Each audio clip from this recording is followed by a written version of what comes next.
नमस्कार दोस्तों, स्वागत है आपका डिकोड एग्जाम पर। बायोलॉजी को आज हम लोग कंटिन्यू करते हैं। बायोलॉजी में आज हम लोग, आप देख पा रहे हैं पीछे क्या लिखा हुआ है, ह्यूमन डिजीजेज यानी मानव रोग। मानव रोग जो है कि बहुत सारे कारक होते हैं, वायरस, बैक्टीरिया, प्रोटोजोआ, फंजाई। इसके अलावा जो है कुछ इंडस्ट्रियल कारण भी होते हैं, प्रदूषण भी कई तरह का होता है, कई सारी जो है ग्लैंड्स के हार्मोनल सिक्रीशन, विटामिन्स की कमी। तो हम जो है जितने भी तरह से मानव रोग होते हैं, जितने भी तरह से डिजीजेज होती हैं, सबको इस वीडियो में कवर करेंगे।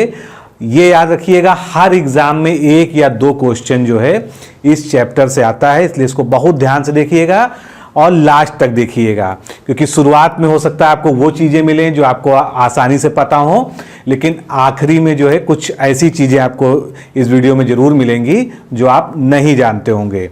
तो इस वीडियो को स्टार्ट करते हैं। सबसे पहले हम बात करते हैं, एक समरी देखते हैं कि जो भी जीवाणु यानी बैक्टीरिया से होने वाले रोग हैं, उनका कौन कौन से रोग हैं और उनका प्रमुख कारक क्या होते हैं। यहाँ पर ये बात ध्यान रखने योग्य है कि जो बैक्टीरियल डिजीजेज होती हैं उसमें बैक्टीरिया का नाम पूछा जाता है, लेकिन जब वायरल डिजीजेज का नाम आता है तो सिंपली उससे पूछा जाता है कि ये किससे होता है। मतलब वायरस में भी जो है वायरस का नाम बहुत कम ही जो है रेयर डिजीज में पूछा जाता है, क्योंकि अधिकतर जो है वायरस किसी न किसी एक पर्टिकुलर जो है जिनकी क्लासिफिकेशन होता है उसमें किसी स्पीसीज से रिलेटेड होते हैं। तो अभी पहले हम बैक्टीरिया की बात करें तो कुष्ठ रोग या कोढ़, जिसको हम लेप्रोसी कहते हैं, ये किसके द्वारा होता है? माइक्रोबैक्टीरियम लेप्री के कारण होता है। निमोनिया, ये डिप्लोकोकस निमोनी के कारण होता है। ये सब थोड़ा सा नाम उससे मैच करते हैं। प्लेग, अब प्लेग जो होता है बैसिलस पेस्टिस से होता है, बैसिलस पेस्टिस से जो है प्लेग होता है। अब इसके बीच में कुछ मध्यवर्ती जो है इसके वाहक होते हैं, उसको हम आगे डिस्कस करेंगे। सिफिलिस रोग जो जननांगों से संबंधित रोग है, ये किससे होता है? ट्रेपेनोमा पैलिडियम से होता है। हैजा, जिसको कॉलरा भी कहते हैं, ये विब्रियो कॉलरी नामक जो है बैक्टीरिया से होता है। डिप्थीरिया, जिसको हम काली खांसी के नाम से भी कॉमनली जानते हैं हिंदी में, तो ये डिप्थीरिया जो है कोरिनोबैक्टीरियम डिप्थीरी नामक जो है बैक्टीरिया से होता है। सुजाक, जिसको गोनोरिया कहते हैं, ये भी जो है मानव जनन तंत्र का एक रोग है। तो गोनोरिया जो है गोनोकॉकस गोनोराई से होता है। टाइफाइड बुखार, टाइफाइड रोग, ये साल्मोनेला टाइफी के कारण होता है।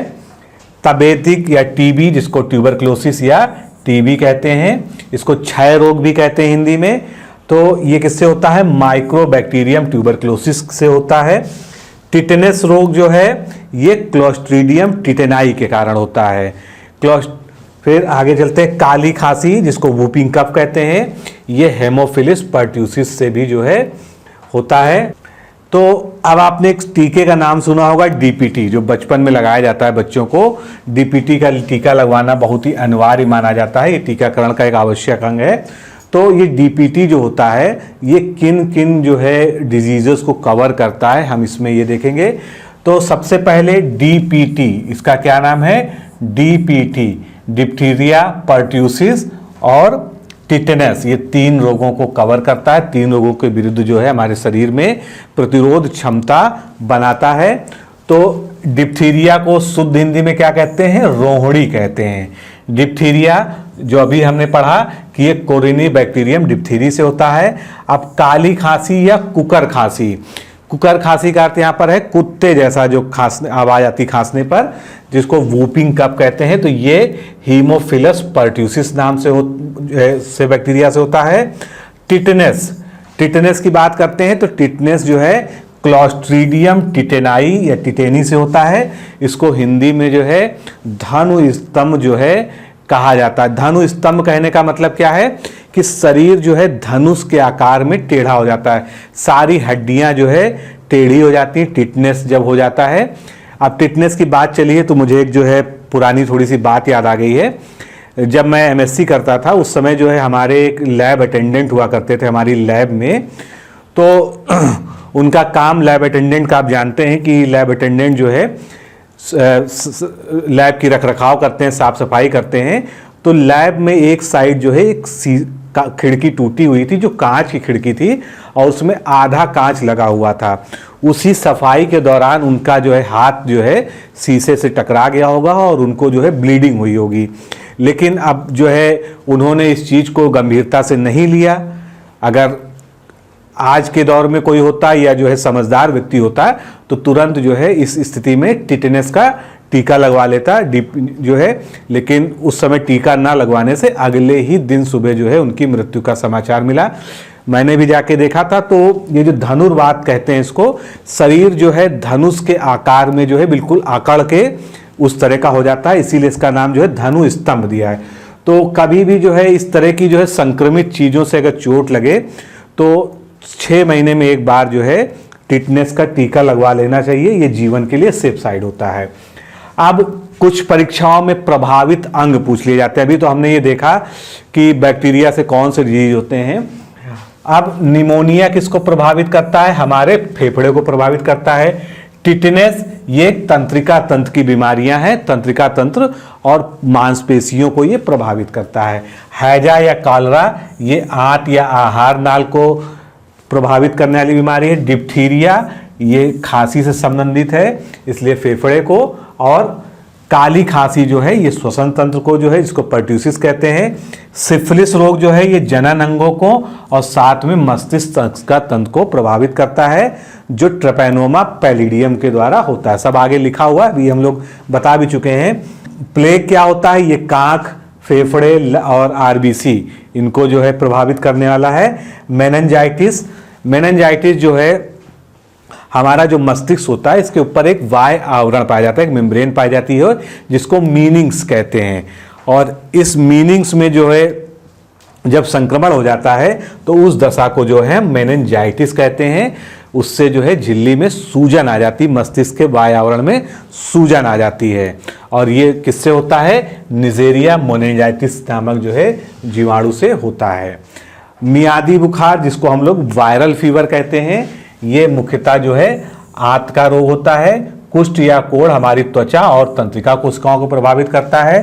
क्षय रोग जो है, वैसे तो कहा जाता है कि क्षय रोग या टीबी जो है हमारे फेफड़े की होती है, लेकिन जो सबसे ज़्यादा जो है कॉमन टीबी है वो फेफड़ों की टीबी होती है, जिसको हम पल्मोनरी टीबी कहते हैं। लेकिन टीबी के बारे में एक चीज़ बहुत अच्छे से जान लीजिए कि हमारे नाखून और बाल, इन दो चीज़ों को छोड़कर पूरे शरीर में किसी भी अंग की टीबी हो सकती है। तो शरीर का कोई भी अंग, विशेषकर फेफड़े जो है इससे प्रभावित होते हैं। अब वायरल रोगों में जैसा मैंने बताया था कि जो भी रोग वायरस के होते हैं, पर्टिकुलर वायरस का नाम जो है कभी बहुत ही रेयर कंडीशन में पूछा जाता है, क्योंकि उसकी आवश्यकता ही नहीं होती है। तो यह जरूर पूछा जाता है कि इसमें से कौन सी वायरल डिजीज है या विषाणु से होने वाला रोग कौन सा है। तो जो कॉमन कोल्ड होता है, जिसको हम लोग फ्लू कहते हैं, वो होता है। डेंगू फीवर ये भी जो है कैसी वायरल डिजीज है। हर्पीज जो है वायरल डिजीज है। संक्रमी या एक स्रोत यानी इन्फेक्टिव हेपेटाइटिस ये भी जो है वायरल डिजीज है। मसूरिका जिसको हम मीजल्स कहते हैं, इंग्लिश में मीजल्स नाम से ज़्यादा फेमस है, ये भी वायरल डिजीज है। मम्प्स जो यहाँ पर जो है कान के नीचे और पूरा ये सूजन आ जाती है, इसको कनफेड़ कहते हैं हिंदी में, ये भी एक वायरल डिजीज है। चेचक, स्मॉल पॉक्स। उसके बाद जो है लिफेग्रुनोमा विनेरियम, ये भी जो है एक वायरल डिजीज है। हाइड्रोफोबिया यानी पानी से डर लगना, पानी से दूर भागने की बीमारी, जो ये भी वायरस की वजह से होता है। और नेत्र में रोहें, जिसको आंखों की डिजीज, जिसको ट्रैकोमा कहते हैं। तो आंखों की जो है ये आजकल बहुत ज़्यादा जो है सभी को हो रही है, ट्रैकोमा डिजीज। तो ये ट्रैकोमा डिजीज भी वायरस की वजह से ही होता है। अब अन्य कुछ वायरस से जो डिजीज होती है, कौन सी? रेबीज है, खसरा, हर्पीस, मेनिंजाइटिस भी। मेनिंजाइटिस आपने बैक्टीरिया में भी पढ़ा और वायरस में भी पढ़ रहे हैं। क्यों? क्योंकि मस्तिष्क की झिल्ली में किस तरह का संक्रमण है वो डिफाइन करता है। अगर जो है विषाणु जनित संक्रमण है तो इसको वायरल मेनिंजाइटिस कहेंगे, और अगर बैक्टीरियल है तो उसको बैक्टीरियल मेनिंजाइटिस कहेंगे। फिर हेपेटाइटिस, ट्रैकोमा, पोलियो, एड्स, चेचक, डेंगू, गलसोद, इन्फ्लुएंजा, ये सभी जो है बहुत कॉमन जो है विषाणु से या वायरस से होने वाली डिजीजेज हैं। अब यहाँ पर एक बात आती है, अगर हम एड्स को लें तो एड्स का फुल फॉर्म आप जानते हैं एक्वायर्ड इम्यूनो डिफिशियंसी सिंड्रोम। तो इसमें एक शब्द लगा हुआ है क्या, सिंड्रोम। अब ये जो सिंड्रोम है और डिजीज है, इसमें क्या अंतर हो सकता है? कभी हो सकता है आपके सामने इस तरह का प्रश्न आ जाए या आप में जिज्ञासा हो। तो डिजीज क्या होती है? अगर आपको कोई बीमारी हुई है और वो एक खास कैरेक्टरिस्टिक में बंधी हुई बीमारी है, जैसे मान लीजिए जुकाम हुआ है, तो जुकाम में 2-3 छोटी छोटी चीज़ें होती हैं। एक तो शरीर का तापमान बढ़ सकता है, यानी बुखार आ सकता है, आपको छींक आ सकती है, खांसी, तो इसको हम क्या कहते हैं, जुकाम कहते हैं, ठंड लगना जो है। लेकिन सिंड्रोम क्या होता है? कई बीमारियों का एक समूह जो है सिंड्रोम कहलाता है। तो एड्स को सिंड्रोम क्यों कहा जाता है? क्योंकि एड्स जो है HIV से होता है, ह्यूमन डिफिशियंसी वायरस से, लेकिन एड्स कोई बीमारी नहीं है। एड्स जो है कई सारी बीमारियों का एक समूह है, इसीलिए इसको सिंड्रोम कहा जाता है। क्यों? अब ये हमारी टी लिम्फोसाइट सेल्स को खत्म कर देती है, हमारी जो है रोग प्रतिरोधक क्षमता को समाप्त कर देती है। तो एड्स क्या कंडीशन होती है? अगर हमारे शरीर में हमारा इम्यून सिस्टम बहुत ही वीक हो गया है, तो हमको एक हल्का सा जुकाम भी हो जाएगा, हमारे कट भी लग जाएगा, या हमको खांसी आने लगेगी, तो इतनी छोटी छोटी बीमारियां जो 3 से 5 दिन में सही होने वाली हैं, उनको भी सही होने में एक महीना या 6-6 महीने का समय लग सकता है। और एक के बाद एक कई सारी बीमारियां जो है इस HIV के संक्रमण से शरीर में हो जाती हैं, जो अपने आप में लाइलाज बन जाती है। तो एड्स स्वयं में कोई बीमारी नहीं है, एड्स कई सारी बीमारियों का समूह है, इसीलिए इसको जो है सिंड्रोम कहा जाता है। तो आप कभी भी सिंड्रोम शब्द जहां पर जुड़ा हो, इसका मतलब आप जान जाइएगा कि ये सेट ऑफ डिजीजेज है। स्वाइन फ्लू ये पूरे शरीर को प्रभावित करता है। H1N1 फ्लू वायरस से होता है, जिसको आर्थोमिक्सो वायरस कहते हैं। आर्थोमिक्सो वायरस क्या है? इस वायरस की फैमिली है। एबोला वायरस अभी जो है अफ्रीकी देशों में काफ़ी चर्चा में है, ये भी पूरे शरीर को प्रभावित करता है, ये एबोला वायरस से होता है। और ये फाइलो वायरस या फिलो वायरस जो है समूह का एक वायरस है। अब वायरस के बाद हम मूव करते हैं फंजाई या कवक या फफूंद। तो फंजाई या कवक से होने वाले जो मानव में रोग हैं वो कौन कौन से हैं? तो सबसे प्रमुख रोग कौन सा है? गंजापन, जिसको बाल्डनेस कहते हैं, जिसमें हमारे बाल जो है गिरने लगते हैं। ये रोग किसकी वजह से होता है? टीनिया कैप्टिस नामक एक कवक की वजह से होता है। दमा, जिसमें लगातार खांसी आती है और ये खांसी जो है जाती नहीं आसानी से, तो दमा जो है ये एस्परजिलस फ्लुगमेंटिस नामक कवक के कारण होता है, जो हमारे जो है फेफड़ों तक पहुंचकर वहाँ कवक का एक सूक्ष्म जाल बना लेते हैं, जिसके कारण जो है श्वसन में बाधा उत्पन्न होती है और उससे लगातार जो है खांसी आती रहती है। फिर दाद कैसा होता है? कंसेंट्रिक रिंग्स इस तरह से कुछ जो है हमारे जगह जगह शरीर में पूरे स्किन पे बन जाते हैं। तो दाद को जो है रिंगवर्म इंग्लिश में इसीलिए कहा जाता है, क्योंकि इससे त्वचा पर जो है लाल रंग के गोल गोल चकत्ते पड़ जाते हैं। फिर इसका जो कारक जो है इनमें कौन सा शामिल है? माइक्रोस्पोरेन, ट्राकाफाइटॉन और एपिडोमॉर्फाइटॉन, ये जो है इसके कुछ फंगस हैं जो हमारे शरीर में दाद बनाने का कार्य करते हैं। खाज, दाद जैसा ही खाज होता है, बस इसमें ये होता है कि इसको स्कैबीज कहते हैं इंग्लिश में, और इसमें खुजली होती है। तो इसमें त्वचा में खुजली होती है और सफ़ेद दाग पड़ जाते हैं। और इसके लिए जो प्रमुख जिम्मेदार फंजाई है उसका क्या नाम है? सरकोप्टस स्कैबी, ये जो है इसका प्रमुख जिम्मेदार फंगस है। अब एक बीमारी आपने सुनी होगी एथलीट फुट, ये PCS एग्जाम में पूछी भी जा चुकी है। तो एथलीट फुट क्या होता है? एक प्रकार की बीमारी है, इसमें टीनिया पीडियस भी कहते हैं। क्या कहते हैं इसको? टीनिया पीडियस।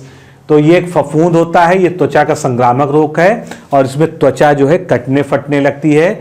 फफूंद ऊपरी त्वचा की मृत कोशिकाओं को संक्रमित कर देता है और इस रोग को फैलाता है। इसे एथलीट फुट क्यों कहते हैं? क्योंकि ये अधिकतर एथलीटों के पैर में होता है। क्यों होता है? क्योंकि उनके पैर जो है लगातार जो है गेम खेलने और जूता पहनने इत्यादि से जो है उनके पैरों में नमी बनी रहती है। उनकी जो है पैर के जो पंजे होते हैं नाखूनों के बीच में और कई जगह जहाँ नमी होती है वहाँ पर ये संक्रमण आसानी से हो जाता है। अब एथलीट फुट को फैलाने वाले जो मेन फंगस हैं वो कौन से हैं? ट्राइकोफाइटोन रुब्रम, ट्राइकोफाइटोन मेंटाग्रोफाइट्स और इपिटर्मोफाइटोन फ्लोकसम।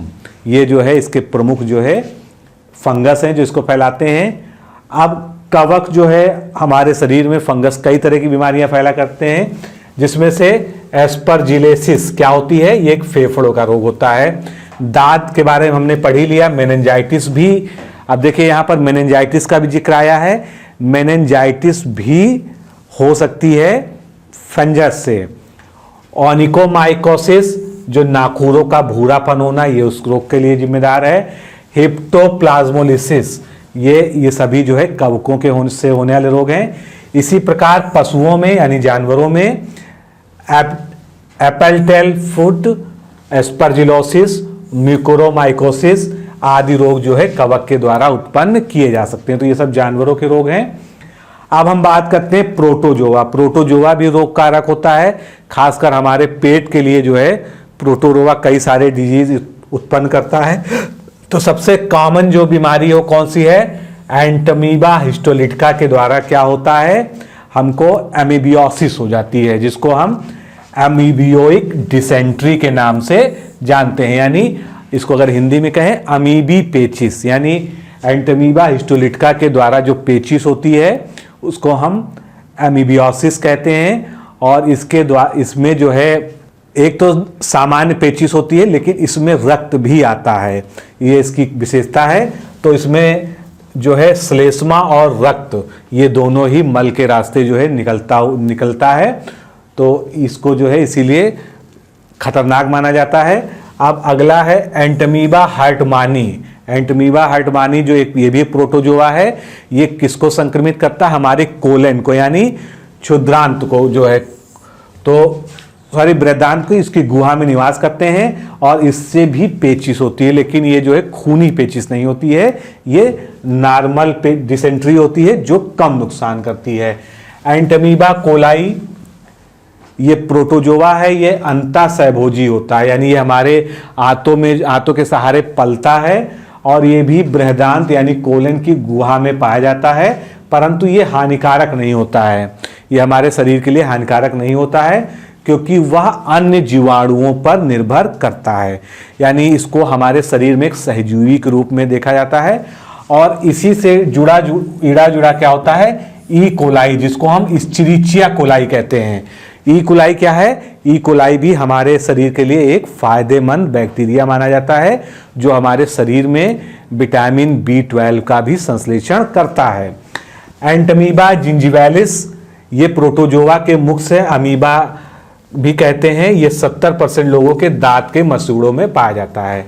यानी हमारे जो दांतों के मसूड़े हैं इनमें जो है एंटमीबा जिंजिवालिस पाया जाता है। और इसी की वजह से हमारे शरीर में पायरिया होता है, जो मुख से बदबू आना होता है, मसूड़ों की सड़न होती है। ये सभी जो है एंटमीबा जिंजिवालिस की देन होती है, जिससे होने वाली कंडीशन को हम लोग क्या कहते हैं? पायरिया कहते हैं। आगे चलते हैं। प्रोटोजोमा में ही जो है एक निद्रा रोग आपने सुना होगा, स्लीपिंग सिकनेस। तो स्लीपिंग सिकनेस किससे होती है? ट्रिपैनोसोमा गैबियंस से होती है। ये मनुष्य के रुधिर में पाया जाता है और इस परजीवी से मनुष्य जो है स्लीपिंग सिकनेस हो जाती है।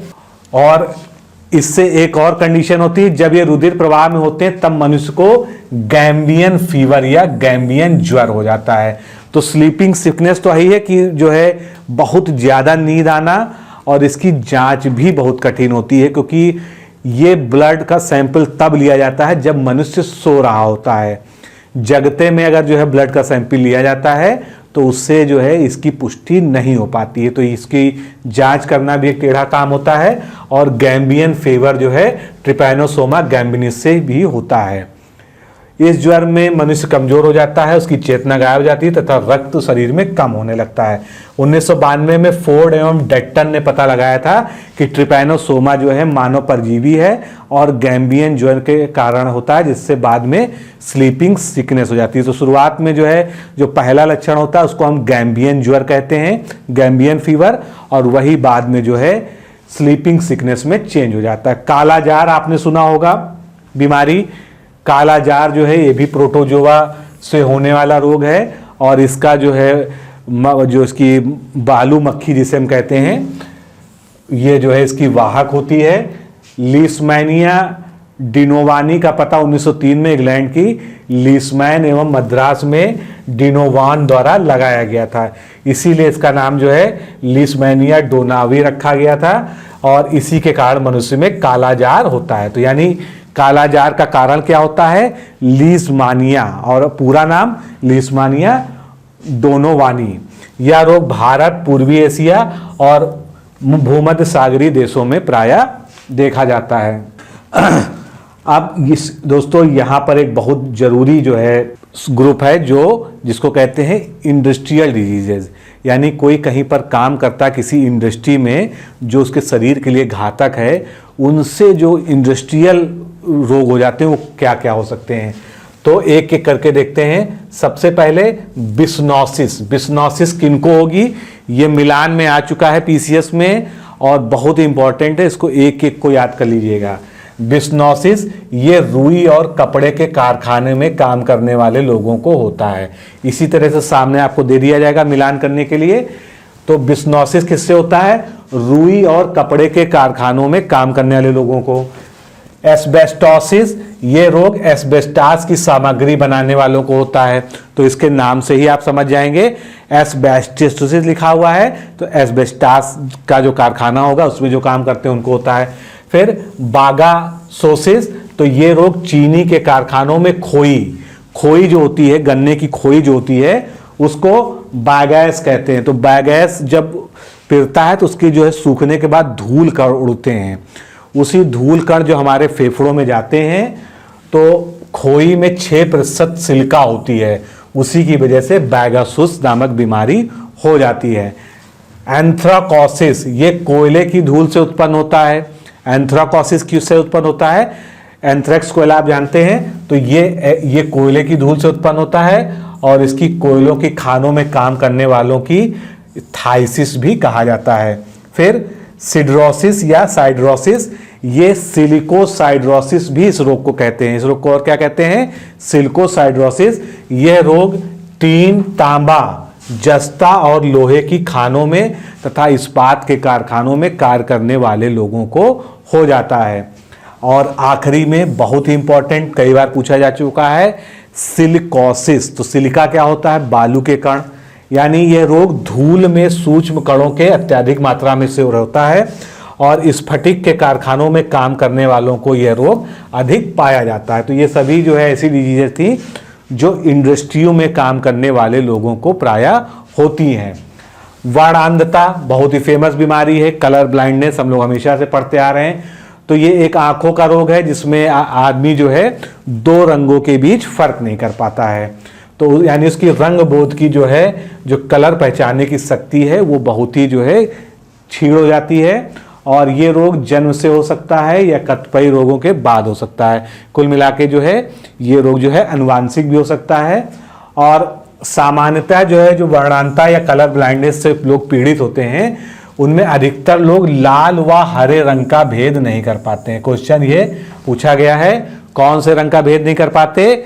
लाल व हरे रंग का जो है अंतर नहीं कर पाते हैं और इसका जीन जो है एक्स गुणसूत्र पर उपस्थित होता है तथा अप्रभावित होता है, यानी महिलाएं इसकी वाहक होती हैं लेकिन ये प्रभावी किसमें होता है? ये उभरता किसमें है? पुरुषों में। तो उदाहरण इसका क्या है? एक वर्णांध स्त्री है अगर का विवाह एक सामान्य पुरुष से हो जाए तो उससे उत्पन्न संतानों में पुत्रों में वर्णांधता के गुण होंगे जबकि पुत्रियां सामान्य होंगी। यानी स्त्री जो है इस रोग की वाहक होती है। स्त्री में जो एक्स क्रोमोसोम होता है उस पे इसका जीन्स पाया जाता है।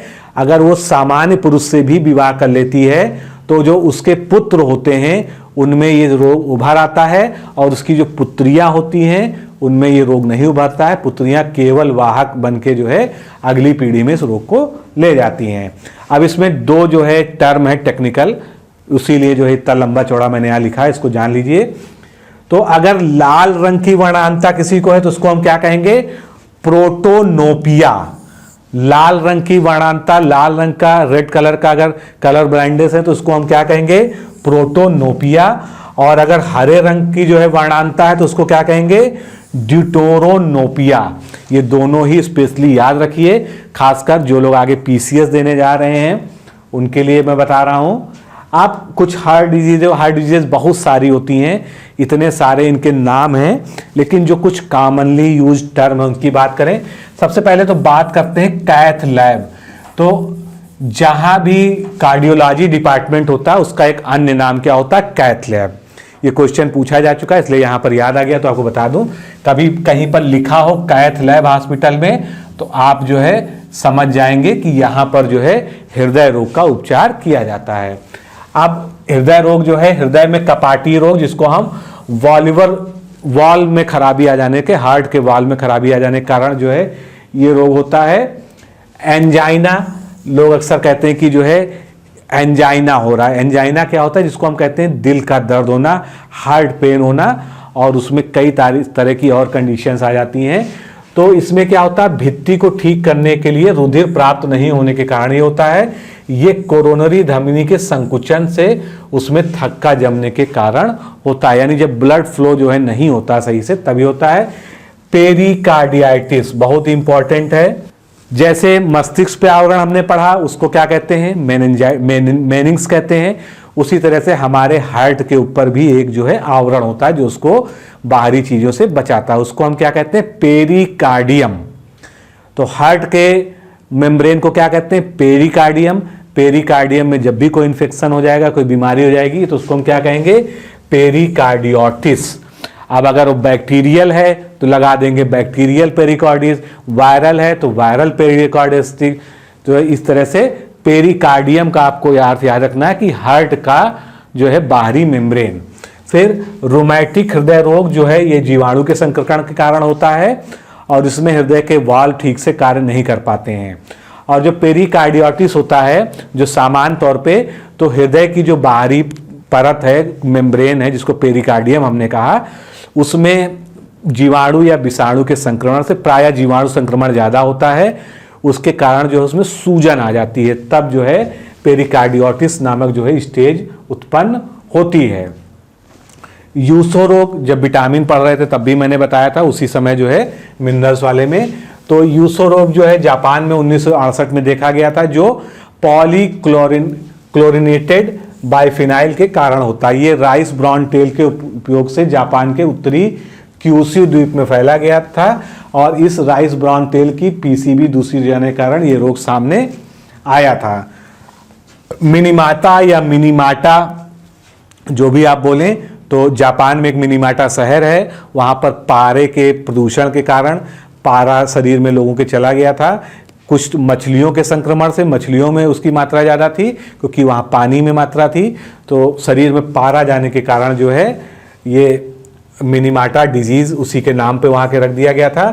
कारा नामक एक शैवाल होता है, CHARA, कारा। इस एलगी से क्या होता है? इसके मलेरिया रोग के उपचार की दवा बनाई जाती है। फूट एंड माउथ जो है डिजीज, जिसको खुरपका मुंहपका कहते हैं, ये एक संक्रामक विषाणु जनित रोग है। ये उन पशुओं में होता है जिनके खुर विभाजित होते हैं, जिनके खुरों में जगह होती है, जैसे गाय भैंस सभी में होता है। तो गाय भैंस बकरी सूअर और इस रोग से प्रभावित पशुओं के पैर तथा मुंह में छाले पड़ जाते हैं। फाइलेरिया या फाइलेरियोसिस, तो आप ये जानते हैं कि ये बुबचेरिया ब्रैंकफेक्टाई नामक जो है एक सूत्रकृमि से जो है होता है, और इसका वाहक कौन सा होता है? क्यूलेक्स नामक मच्छर होता है।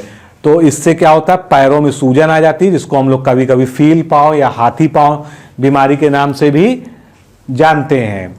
आगे देखते हैं, तो अग्नाशय या हमारे पैनक्रियाज में जो है आइसलेट ऑफ लैंगरहैंस होता है। इसमें क्या इसकी खासियत होती है? इसमें बीटा सेल्स होती हैं, बीटा सेल्स होती हैं। बीटा सेल्स ही जो है इंसुलिन का स्रावण करती है। इंसुलिन क्या करता है? इंसुलिन जो है हमारे ब्लड में ग्लूकोज या शर्करा की मात्रा को रेगुलेट करता है, नियंत्रित करता है। तो ए कोशिका से ग्लूकागॉन और आर कोशिका से सोमेटोस्टैटिन जो है नामक हार्मोन निकलता है। अब इंसुलिन रक्त में शर्करा की मात्रा को निर्धारित करने का काम करता है। इंसुलिन का अगर जो है अल्प श्रावण हो, यानी किसी वजह से अगर हमारी ये जो बीटा सेल्स हैं ये डैमेज हो जाएं और इंसुलिन हमारे शरीर में कम बनेगा तो क्या होगा? हमको डायबिटीज हो जाएगी। और इंसुलिन का अगर अतिश्रावण हो तो रक्त में ग्लूकोज की मात्रा कम हो जाएगी, जिससे हाइपोग्लाइसीमिया की कंडीशन हो जाए। अगर इंसुलिन बहुत ज़्यादा मात्रा में है तो वो हमारे सारे ग्लूकोज को जो है ख़त्म कर देगा। ऐसी स्थिति में क्या हो जाएगा? ग्लूकोज हमारे शरीर में नील होने लगेगा। इस कंडीशन को हाइपोग्लाइसीमिया कहते हैं, जिसमें आदमी तुरंत बेहोश हो जाता है और थोड़ी देर अगर जो है उसको ग्लूकोज ना दिया जाए तो उसकी मृत्यु हो जाती है। तो ये तो उसकी। अब जो है थायराइड के बारे में जान लेते हैं। थायराइड स्रावण की कमी और अधिकता से कौन कौन सी बीमारियां होती हैं? तो सबसे पहले अधिकता की बात करते हैं। थायराइड ग्रंथि से अतिशयता से थायराइड ग्रंथि की अत्यधिक मात्रा में हार्मोन का स्रावण होने से कौन सी बीमारी होती है? हाइपरथायराइडिज्म होता है। यानी अगर ज्यादा स्रावण होगा तो क्या होगा? हाइपरथायराइडिज्म हो जाएगा। इससे जो है एक्सोप्थेल्मिक ग्वाइटर नामक रोग हो जाता है, जो हाइपरथायराइडिज्म का नतीजा है। और अगर थायराइड का जो है हमारे शरीर में कमी हो जाए तो उसका क्या प्रभाव पड़ेगा? तो इसको हम हाइपोथायराइडिज्म कहते हैं। देखिए यहाँ पर पूरा काफ़ी कुछ लिखा गया, ये पीडीएफ आपको दी ही जा रही है तो आप इसको पढ़ लीजिएगा। मेरा जो है यहाँ पर मोटिव जो है ये है कि आपको मेन पॉइंट्स में बता सकूं। तो अगर थायराइड की कम सिक्रीशन हो रहा है उस कंडीशन को हाइपोथायराइडिज्म कहेंगे। और वयस्कों में थायराइड ग्रंथियों के कम सक्रियता से क्या हो जाता है? मिक्सिडिमा नामक रोग हो जाता है, और जिससे त्वचा पीली, सूखी और रुक्ष हो जाती है, यानी रूखी रूखी त्वचा हो जाती है। तो ये हो गया। अब कुछ मिसलेनियस चीजें। ल्यूकेमिया। ल्यूकेमिया वर्ड किसके लिए होता है? ब्लड कैंसर के लिए। अगर ब्लड कैंसर किसी को है तो उसको साइंटिफिक भाषा में जो है ल्यूकेमिया कहा जाएगा।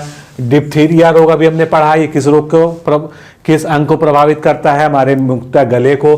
प्लेग जो हमने पढ़ा, प्लेग का जो वाहक है वो क्या है? पिस्सू कहते हैं उसको, जिसको रैट फ्लाई कहा जाता है।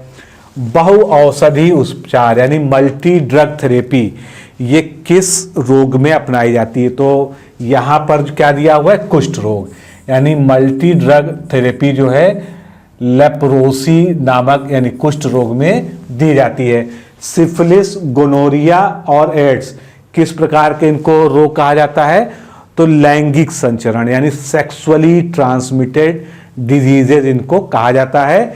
इसको हम सेक्सुअली ट्रांसमिटेड डिजीजेज की कैटेगरी में रखते हैं। चीनोपोडियम का तेल किस रोग में प्रयोग किया जाता है? जब एस्केरिस के कारण एस्केरियोसिस नामक बीमारी हो जाती है तो चीनोपोडियम का तेल प्रयोग करते हैं। फीताकृमि का संक्रमण क्यों होता है? जो लोग सुअर का अधपका मांस खाते हैं उनमें ज़्यादातर जो है ये फीताकृमि का जो है संक्रमण हो जाता है। HIV विषाणु से होता है, इसके बारे में हम लोग बात कर चुके हैं। ये जो है हमारी टी हेल्पर सेल्स को जो है खा जाता है, उसको प्रभावित करता है। और ये एक RNA, इसके बारे में एक जो है जो नोटेबल पॉइंट है, ये एक RNA वायरस है, क्योंकि वायरस में RNA भी हो सकता है, DNA भी हो सकता है। नेविरेपिन क्या है? ये HIV पॉजिटिव गर्भवती माताओं को दी जाती है, जिससे उनसे HIV रोग उनके बच्चे में ना जाए। तो जो भी ऐसी महिलाएं होती हैं जो HIV पॉजिटिव होती हैं, उनके गर्भ में बच्चा पल रहा होता है, तो गर्भ में पल रहे बच्चे को बचाने के लिए नेविरेपिन नामक दवा दी जाती है। अब HIV में कुछ इस समय प्रयोग होने वाली दवाएं हैं, जिसका नाम है सुरामिन, साइक्लोस्पोरिन, अल्फा इंटरफेरॉन, रिबाइविरिन। ये सभी दवाइयां जो है इस पे काफ़ी हद तक कारगर हैं। मलेरिया के उपचार के लिए प्रिमाकीन, पेडोडिलीन, क्लोरोक्विनीन और कुनैन, ये सब पूछी भी जा चुकी हैं। क्लोरोक्विनीन और कुनैन ये सब दवाइयाँ दी जाती हैं। जापानीज इंसेफ्लाइटिस हो जाती है बच्चों में खासकर, तो जेई वैक्सीन का प्रयोग किया जाता है। अगर हमारे लीवर में कापर का जो है ज़्यादा जमा होने लगे, तांबे की विषाक्तता हो जाए, तो उसको क्या कहेंगे, उस कंडीशन को लिवर सिरोसिस कहेंगे या लिवर नेक्रोसिस कहेंगे। और शरीर के अन्य भागों में जैसे कि मस्तिष्क, वृक्क यानी किडनी और आंखों पर भी जमने लगे कॉपर, तो इसको क्या कहेंगे, विल्सन रोग कहेंगे। तो ये याद रखिएगा, विल्सन रोग क्यों होता है, विल्सन रोग कॉपर के जमाव से हमारे शरीर में हो जाता है। तो दोस्तों मुझे लगता है कि जितनी तरह की जो इंपॉर्टेंट डिजीजेस थी हमने इस चैप्टर में कवर कर ली हैं। अगर एक दो कहीं छूट गई होंगी तो उसको आप देख लीजिएगा। आप इस चैप्टर से भली बात परिचित हैं, बचपन से पढ़ते आ रहे हैं, तो इसको एक बार और पूरे वीडियो को देख लीजिएगा। आपके मित्र ऐसे होंगे जहां पर आप इसको शेयर कर सकें तो जरूर शेयर करिए, व्हाट्सएप के माध्यम से, फेसबुक के माध्यम से, और लोगों को भी जो है इन क्लासेस से लाभ मिल सके। आज के लिए इतना ही, फिर मिलते हैं। नमस्कार, धन्यवाद।